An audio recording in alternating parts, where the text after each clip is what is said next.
नमस्कार, मैं हूं आपके साथ नम्रता। 8 चरणों में होने वाले पश्चिम बंगाल विधानसभा चुनाव के 4 चरण के लिए मतदान हो चुका है। इस बीच बंगाल विधानसभा चुनाव को लेकर घमासान जारी है। बीजेपी और टीएमसी जी जान से चुनाव प्रचार में लगे हुए हैं। पीएम मोदी हो या फिर पश्चिम बंगाल की मुख्यमंत्री ममता बनर्जी, दोनों एक दूसरे पर खूब वार पलटवार कर रहे हैं। लेकिन अब पश्चिम बंगाल के चुनावों में एआईएमआईएम चीफ असदुद्दीन ओवैसी की एंट्री हो गई है। ओवैसी ने बंगाल में एक जनसभा को संबोधित करते हुए पीएम मोदी और सीएम ममता बनर्जी पर जमकर हमला बोला। ओवैसी ने तंज कसते हुए कहा कि प्रधानमंत्री नरेंद्र मोदी और पश्चिम बंगाल की मुख्यमंत्री ममता बनर्जी दोनों भाई बहन हैं और दोनों में कोई अंतर नहीं है।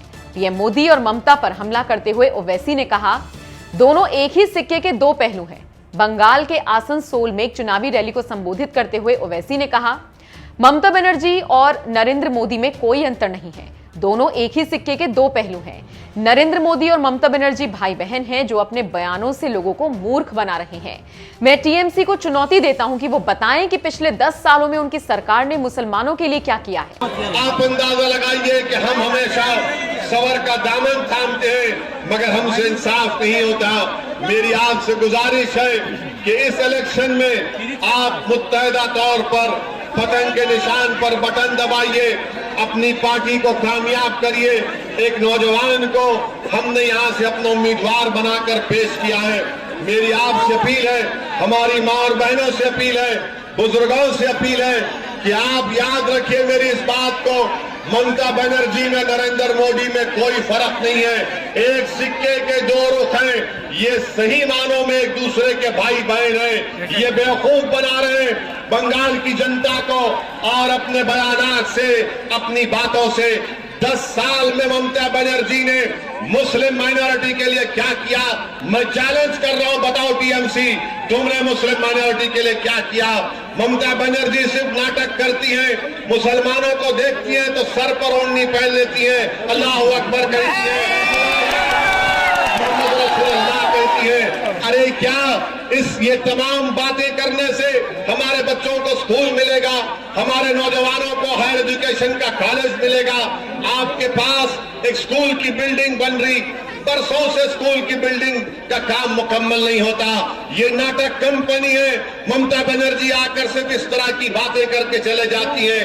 पार्लियामेंट में मैंने देखा है कि इनके एमपी बड़ी बड़ी अच्छी अंग्रेजी में तकरीर करते हैं, मगर जब हम वोट का डिमांड करते, ट्रिपल तलाक का कानून आया तो ममता बनर्जी इसके एमपी ने ट्रिपल तलाक के कानून में वोटिंग में हिस्सा नहीं लिया, सिर्फ लोकसभा से वॉकआउट कर गए। सिटीजन CAA का बिल आया तो फिर उस वक्त वॉकआउट कर गए।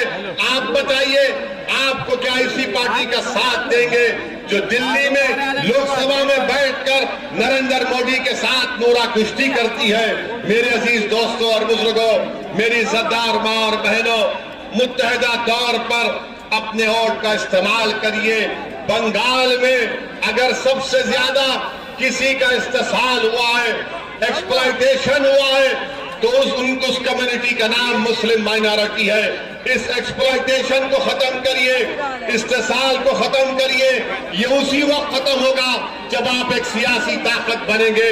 आपसे मैं बता रहा हूं कि ख्वाब देखना शुरू करो, डरने और घबराने की जरूरत नहीं है। आपके ख्वाबों को आपको अगर पूरा करना है तो बंगाल में हमको अपने एक लीडरशिप को पैदा करना पड़ेगा। पश्चिम बंगाल में 4 चरण के मतदान पूरे हो चुके हैं और 5वें चरण के लिए 17 अप्रैल को वोटिंग होगी। 5वें चरण में होने वाले मतदान में 45 विधानसभा सीटों पर वोट डाले जाएंगे। वोटों की गिनती 2 मई को होगी।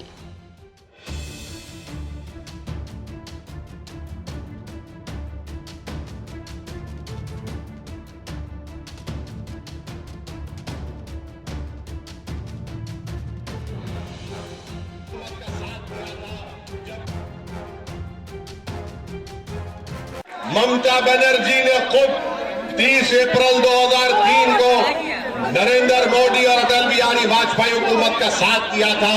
जब गुजरात जल रहा था तो यही ममता बनर्जी बीजेपी के साथ थी।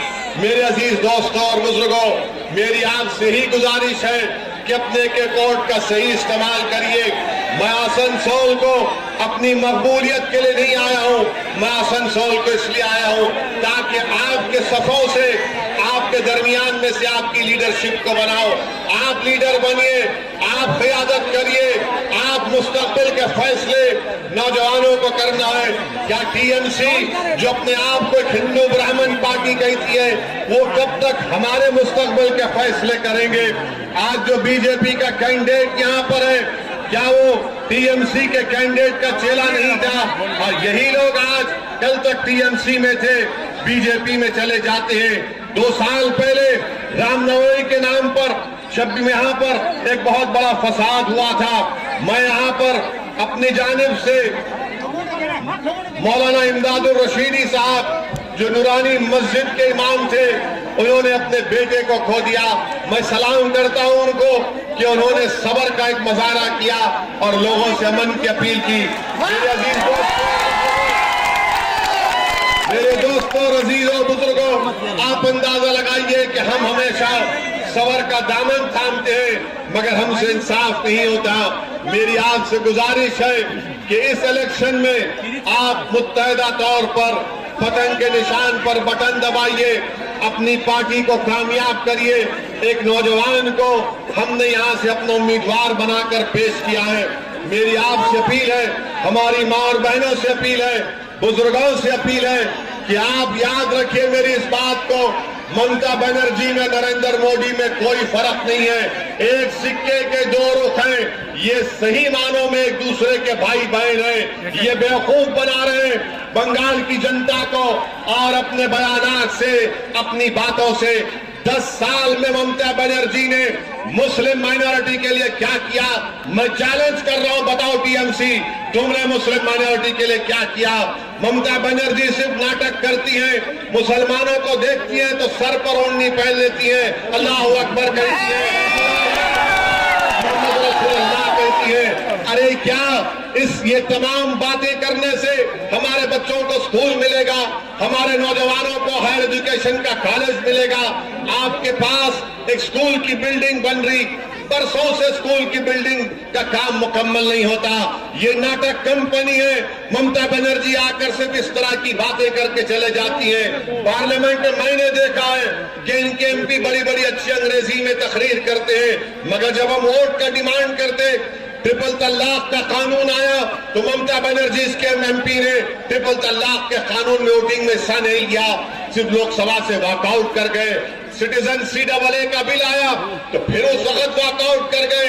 आप बताइए, आपको क्या इसी पार्टी का साथ देंगे जो दिल्ली में लोकसभा में बैठकर नरेंद्र मोदी के साथ नूरा कुश्ती करती है? मेरे अजीज दोस्तों और बुजुर्गों, मेरी इज्जतदार माँ और बहनों, मुत्तहदा तौर पर अपने वोट का इस्तेमाल करिए। बंगाल में अगर सबसे ज्यादा किसी का इस्तेसाल हुआ है, एक्सप्लॉयटेशन हुआ है, तो उस कम्युनिटी का नाम मुस्लिम माइनॉरिटी है। इस एक्सप्लॉयटेशन को खत्म करिए, इस्तेसाल को खत्म करिए। ये उसी वक्त खत्म होगा जब आप एक सियासी ताकत बनेंगे। आपसे मैं बता रहा हूं कि ख्वाब देखना शुरू करो, डरने और घबराने की जरूरत नहीं है। आपके ख्वाबों को आपको अगर पूरा करना है तो बंगाल में हमको अपनी एक लीडरशिप को पैदा करना पड़ेगा।